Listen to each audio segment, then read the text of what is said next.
Hormuz প্রণালী নামটা শুনলেই কেমন যেন একটা উত্তেজনা কাজ করে, তাই না? পারস্য উপসাগর আর ওমান উপসাগরকে যে সরু জলপথটা মেলায়, সবচেয়ে সরু জায়গায় শুনলাম মাত্র ২১ মাইল। ঠিক, মাত্র ২১ মাইল, কিন্তু এর গুরুত্ব অনন্য। Iran has some of the biggest reserves of natural gas and crude oil in the world, but the government is rationing electricity and telling citizens to do the same. We look at how the power blackouts are affecting businesses and what's behind the shortages. Iran's oil and gas reserves are among the biggest in the world, yet the country is struggling to keep the lights on. It's a problem that's affecting businesses here in the capital.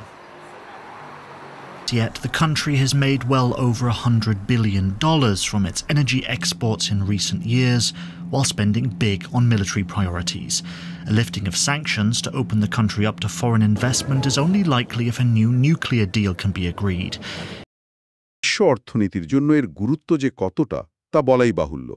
আমাদের হাতে যে তথ্যগুলো আছে সেগুলো তো বলছে যে পৃথিবীর প্রায় ২০% তেল। ২০%? মানে ৫ ভাগের ১ ভাগ? হ্যাঁ, আর কাতারের বেশিরভাগ লিকুইফাইড ন্যাচারাল গ্যাস বা এলএনজি সেটাও এই পথ দিয়ে যায়।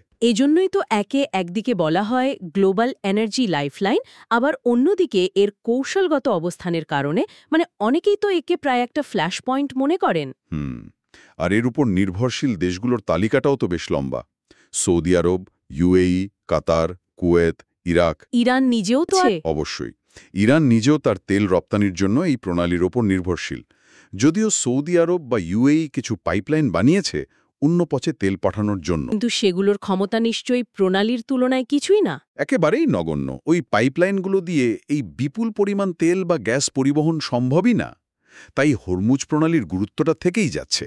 তার মানে এই প্রণালীতে যদি সামান্যতম সমস্যা হয়, ধরুন জাহাজ চলাচল ব্যাহত হলো, তাহলে তো বিশ্ব অর্থনীতিতে একটা বিরাট ধাক্কা লাগবে। বিরাট ধাক্কা বললেও কম বলা হয়। This is the Strait of Hormuz, the world's energy lifeline. Trigger a global economic crisis, halting oil and gas shipments and sending shockwaves through every market. The strait connects the Persian Gulf to the open ocean bordered by Iran to the north and the UAE. Every day, supertankers carry oil and gas that power factories, heat homes, and fuel cars worldwide. The Persian Gulf's major producers, Saudi Arabia, UAE, Qatar, Kuwait, and Iraq, depend almost entirely on this route. Pipelines exist, but they can't replace the sheer volume shipped by sea. Even a brief disruption would halt millions of barrels, causing a supply shock and panic in energy markets. Qatar's liquefied natural gas exports also rely on Hormuz, making the strait vital for both oil and gas. A closure would শুধু বন্ধ হওয়ার গুজব ছড়ালেই বা ধরুন একটু উত্তেজনা বাড়লেই তেলের বাজারে অস্থিরতা শুরু হয়ে যায়। আচ্ছা, এমনকি সামান্য উত্তেজনায় ব্রেন্ট ক্রুডের দাম একটু বাড়লেই ট্যাঙ্কারগুলোর ইন্স্যুরেন্স খরচ, মালবাহী খরচ প্রায় 20% বেড়ে যাওয়ার ঘটনাও ঘটেছে। আর যদি সত্যি সত্যি এই পথ বন্ধ হয়ে যায় দীর্ঘ সময়ের জন্য, তাহলে ভয়ঙ্কর অবস্থা হতে পারে। এই রিপোর্টগুলো বলছে তেলের দাম ব্যারেল প্রতি $100 ছাড়িয়ে 150 বা $200 পৌঁছে যেতে পারে। $200? এর ফল কি হতে পারে? শুধু তো তেলের দাম বাড়া নয়। না না, একেবারেই না। এর ধাক্কায় বিশ্বজুড়ে মুদ্রাস্ফীতি দেখা দেবে। সব কিছুর দাম বেড়ে যাবে, স্টক মার্কেট ক্র্যাশ করতে পারে, এমনকি একটা বড় ধরনের অর্থনৈতিক মন্দা শুরু হওয়ার ঝুঁকিও তৈরি হবে। কাদের উপর প্রভাবটা সবচেয়ে বেশি পড়বে? প্রধান আমদানিকারক দেশগুলো, যেমন ধরুন চীন, ভারত, জাপান, দক্ষিণ কোরিয়া, ইউরোপীয় ইউনিয়ন, এদের অবস্থা খুব খারাপ হবে। ভারতের কথাই ধরুন, ওদের প্রায় 2/3 অপরিশোধিত তেল আর অর্ধেক এলএনজি তো এই পথেই আসে। তাই একে আন্তর্জাতিক জ্বালানি সরবরাহর একটা চোখ পয়েন্ট বা গলা টিপে ধরার জায়গা বলাটা একদমই ভুল নয়। এই পুরো ছবিটাই ইরানের ভূমিকাটা তো খুব গুরুত্বপূর্ণ। ভৌগোলিকভাবে প্রণালীটা তো ওদের একেবারে দোরগোড়ায়। একদম। আর ইরান এটাকে একটা অস্ত্র হিসাবে ব্যবহারও করে, ভূরাজনৈতিক হাতিয়ার। আন্তর্জাতিক চাপ বাড়লেই তারা প্রণালী বন্ধ করে দেওয়ার হুমকি দেয়। আর তাদের সেই ক্ষমতা কি আছে? শুধু হুমকি, নাকি সত্যি তারা এটা করতে পারে? দেখুন, তাদের কিছু সামরিক সক্ষমতা অবশ্যই আছে, যা এই হুমকিকে একেবারে উড়িয়ে দেওয়ার মতো নয়। যেমন ধরুন সামুদ্রিক মাইন। ইরান-ইরাক যুদ্ধের সময়ে যে ট্যাঙ্কার যুদ্ধ হয়েছিল, তখন কিন্তু তারা মাইন ব্যবহার করেছিল। মাইন ছাড়াও তো আরও কিছু কৌশলের কথা শোনা যায়, ওই যে স্পিডবোট। হ্যাঁ, তাদের আইআরজিসি বা ইসলামী বিপ্লবী গার্ড কোরের দ্রুতগতির অনেক স্পিডবোট আছে। এগুলো দিয়ে তারা সোয়ার্ম ট্যাকটিক্স ব্যবহার করে, মানে ঝাঁক বেঁধে এসে বড় জাহাজকে ঘিরে ধরে হয়রানি বা আক্রমণ করতে পারে। আচ্ছা। এছাড়া জাহাজ বিধ্বংসী ক্ষেপণাস্ত্র, ড্রোন, বিশেষ করে শাহেদ সিরিজের ড্রোন, এগুলো তো আছেই। আর ইলেকট্রনিক ওয়ারফেয়ারের ক্ষমতাও তাদের আছে, মানে জিপিএস সিগন্যাল জ্যাম করে দেওয়া বা জাহাজের অটোমেটিক আইডেন্টিফিকেশন সিস্টেম বা AIS ডেটা বিকৃত করে দেওয়া। এই ধরনের ঘটনা কি সম্প্রতি ঘটেছে? হ্যাঁ, কিছু ঘটনার খবর পাওয়া গেছে। যেমন 23শে জুন ইরানের পার্লামেন্টে নাকি প্রণালী বন্ধের একটা প্রস্তাব পাশ হয়। আবার 24শে জুন 3টে জাহাজে আগুন লাগা আর প্রায় 900 জাহাজের জিপিএস সিগন্যাল হঠাৎ করে হারিয়ে যাওয়ার খবরও কিন্তু উদ্বেগ বাড়িয়েছে। নাসা আর অ্যাম্ব্রের মতো সংস্থা এই তথ্যগুলো দিয়েছে। কিন্তু আমেরিকা বা তার মিত্ররা, তারা নিশ্চয়ই বসে থাকবে না। তাদের প্রতিক্রিয়া কি? একদমই না। মার্কিন যুক্তরাষ্ট্রের উপস্থিতি এখানে খুবই জোরালো। মধ্যপ্রাচ্যে তাদের প্রায় 30,000 সেনা আছে। কাতার, বাহরাইন, কুয়েতে বড় বড় ঘাঁটি আছে, আর আমেরিকার 5ম নৌবহর তো এখানেই মোতায়েন।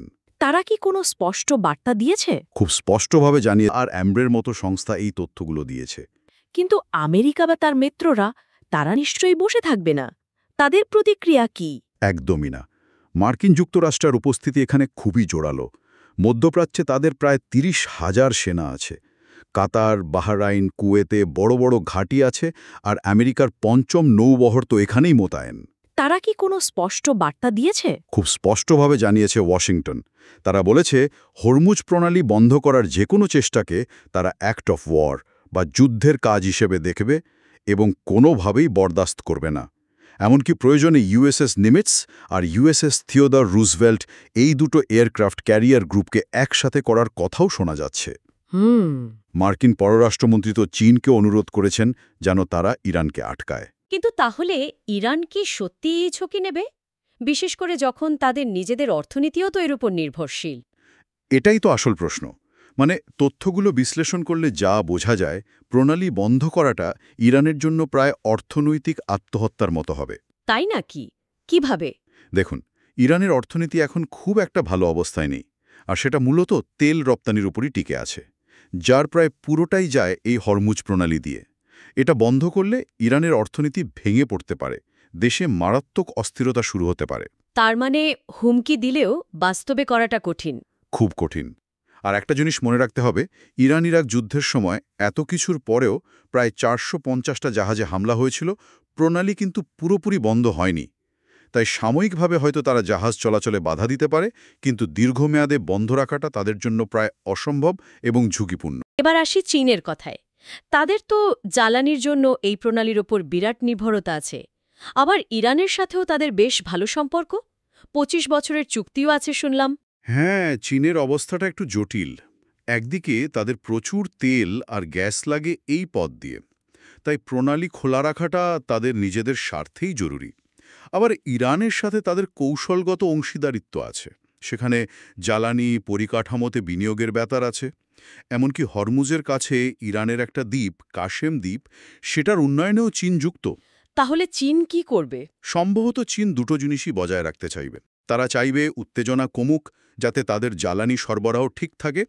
আবার ইরানের সাথে সম্পর্কটাও তারা নষ্ট করতে চাইবে না। হয়তো তারা পর্দার আড়ালে ইরানকে সংযত থাকার কথাই বলবে। তাহলে সব মিলিয়ে হরমুজ প্রণালী আসলে কি? শুধু একটা জলপথ? না, এটা শুধু একটা জলপথ নয়। এটাকে বলা যেতে পারে বিশ্ব রাজনীতির টেম্পারেচার মাপার একটা ব্যারোমিটার।